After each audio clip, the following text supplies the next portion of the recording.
வணக்கம். விஜய் எப்படி ஜெயிச்சாருன்னு நிறைய பேர் நிறைய சொல்லிட்டாங்க. சரி நாமளும் 2 வார்த்தை சொல்லுவோமே அப்படின்னு இந்த வீடியோ போடுறேன். ஒன்று, ஒரு ஸ்ட்ராங் ஒரு under current off anti incumbency இருந்தது. இது யாரும் சரியாக ஜட்ஜ் பண்ணல. அதை யூஸ் பண்ணிக்க வேண்டிய எடப்பாடி பழனிசாமி ஏடிஎம்கே ப்ராப்பராக யூஸ் பண்ணலை. இது ஒன்று. ரெண்டாவது விஜய் கூட இருந்ததெல்லாமே ஒரு மாதிரி சில்லற பசங்கன்னு நினச்சிட்டாங்க. சில்லற பசங்க இல்லை, சின்ன பசங்க தான். பட் கரெக்டாக யூட்டிலைஸ் பண்ணி அந்த டைமிங்கை யூஸ் பண்ணிட்டாங்க. இதுதான் ஒரு முக்கியமான காரணமாக. மூணாவது, விஜய் இவ்வளோ தூரம் ஜெயிச்சதுக்கு காரணம் ஏடிஎம்கே. ஒரு எடப்பாடி பழனிசாமி என்னென்னா முதல்ல 2 வருஷம் ஓபிஎஸ் எப்படி வெளில அனுப்புறதுன்னு இருந்தார்.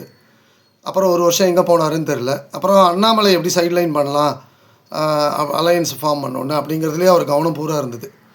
ஸோ இதில் கான்சன்ட்ரேட் பண்ணவர் ஒழுங்காக தன்னோட கட்சியோட ஆக்டிவிட்டீஸு ப்ளஸ் எப்படி ஜனங்களை ரீச் பண்ணுறதுங்கிறதுல கவனத்தை சரியாக செலுத்தலை.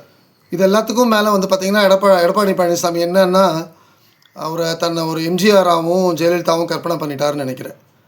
இப்போ பார்த்திங்கன்னா ஒரு கரிஸ்மான்னு ஒன்று இருக்குது. இப்போ எம்ஜிஆரும் நடித்தார், அசோகனும் நடித்தார்.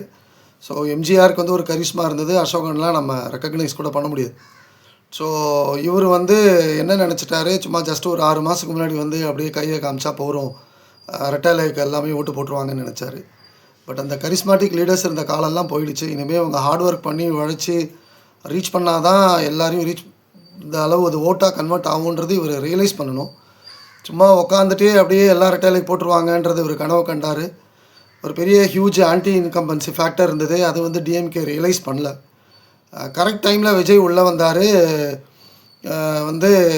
சில்லற பசங்கன்னு நினச்சி இவங்கெல்லாம் சும்மா கேஷுவலாக இருந்தாங்க. அவங்கெல்லாம் ரொம்ப சீரியஸான சின்ன பசங்க அவங்க.